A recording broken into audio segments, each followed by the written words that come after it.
अपना टाइम है। It's over. There's nothing we can do.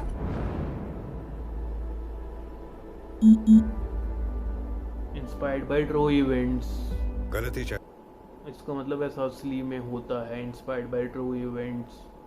Okay, let's see. ATC की हो, मौसम खराब हो या कुछ भी हो, गलती तो सिर्फ पायलट की है। 314 फैसले लिए थे हमने उस रोज। अगर उसमें से एक भी फैसला गलत हो जाता कैरी बॉय तो आज हम यहाँ मौजूद नहीं होते। लेकिन फिर भी गलती तो सिर्फ पायलट की है। Ladies and gentlemen, this is your captain Vikrant Khanna. Sit back, relax, and enjoy the rest of your flight. AIB का काम गलती ढूंढना है, गलती करना नहीं। आप में से जो पायलट है वो खड़े रहे, बाकी सब बैठ जाइए। सवाल बेबुनियाद है, ये भी आप ही डिसाइड करेंगे। हमने जो कुछ भी किया SOP के दायरे में किया। I don't have a good feeling about this, sir. यहाँ जमीन से 35,000 फीट ऊपर फीलिंग्स नहीं, कैलकुलेशंस चलते हैं। I know what's bothering you.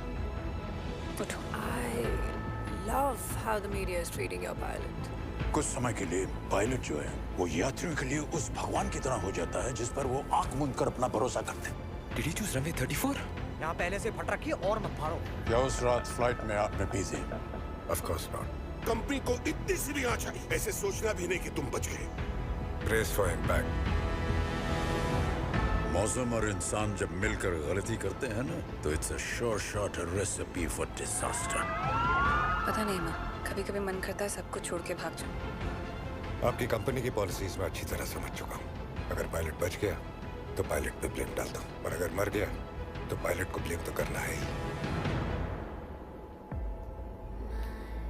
ये बात कहीं ना कहीं आइडिया जैसे जो अगर आप पढ़ते हो इन चीज़ों के बारे में कि जैसे फ्लाइंग बीच का चैनल है, काफ़ी पॉपुलर है, तो उसमें गौरव सर जो हैं, गौरव तनेजा, वो काफ़ी कुछ एक्सप्लेन करते हैं। लाइक जैसे उन्होंने एयर इंडिया की बात करी थी, या पता नहीं एयर इंडिया थी या कौन सी कंपनी थी, आई डोंट रिमेंबर एग्जैक्टली।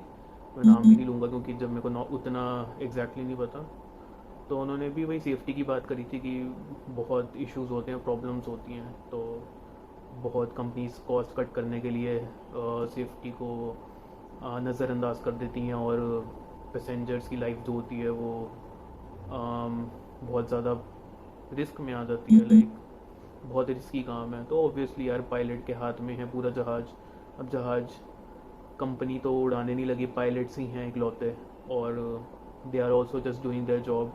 तो अब उन अकेलों को पूरा प्लेन संभालना पड़ता, तो भाई उन्हीं पे जिम्मेवारी आ जाती है। कंपनी इज़ जस्ट लाइक कि company is just helping them out, but जो मेन काम है वो उनका है। तो जॉब जैसी उनकी है दैट इज़ वेरी रिस्की और बहुत डिफ़िकल्ट है, क्योंकि यार देखो एक छोटी गलती एंड यूर गॉन।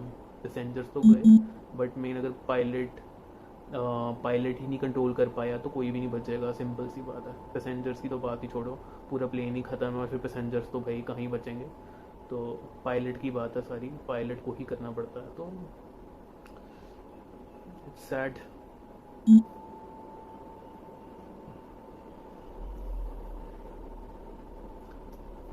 तो गाइस इसी के साथ हम करते हैं वीडियो का एंड, और रिएक्शन तो हो चुका है ख़त्म। ट्रेलर ठीक लगा मेरे को, बट अभी तो मेन तो मूवी पे है कि क्या रेटिंग मिलती है। मेरे को पता नहीं, इतनी नॉलेज नहीं कि कब स्टार्ट होगी मूवी या कब थिएटर्स में आएगी। बाकी चलो ट्रेलर तो ठीक था, और इसकी थोड़ी बहुत नॉलेज जैसे एयरलाइंस की नॉलेज जैसे है, या जिनको बहुत ज़्यादा डीप पता हो टेक्निकली, वो ही समझ पाएंगे इन चीज़ों को। हाँ, मूवी बेस्ड है जनरल कॉन्सेप्ट पे कि जनरली जैसा जो होता है ताकि जनता को समझ में आए, बट जो टेक्निकलिटीज़ होती हैं, बहुत टेक्निकलिटीज़ होती हैं, वो आपको तब समझ में आएगी अगर आप पढ़ोगे उनके बारे में। तो सपोज़ अगर आप मूवी देखने जा रहे हो तो यू मस्ट नो कि यार अच्छा कॉकपिट में अगर कोई प्रॉब्लम है किसी चीज़ में तो उनके क्या क्या कारण हो सकते हैं। बेसिक जैसे चीज़ें हो गई ऊपर से ओवरव्यू। तो जैसे अब मैं फ्लाइंग बीच का नाम लिया, मैं उनका चैनल देखता हूँ तो एक आइडिया हो जाता है आपको कि वो किस मूवी में अगर बात कर रहे होंगे, पर्टिकुलरली किस चीज़ की बात कर रहे हैं, तो आपको एक अच्छा नॉलेज होगा। तो मेन पॉइंट वही है कि थोड़ा बेसिक नॉलेज होना चाहिए। रेस्ट चलो विल सी। चलो इसी के साथ हम एंड करते हैं, वीडियो को ख़त्म करते हैं। आई होप कि सबका दिन अच्छा जाए आगे। Okay, see you guys. Okay bye, take care, see you, ta-ta. खत्म,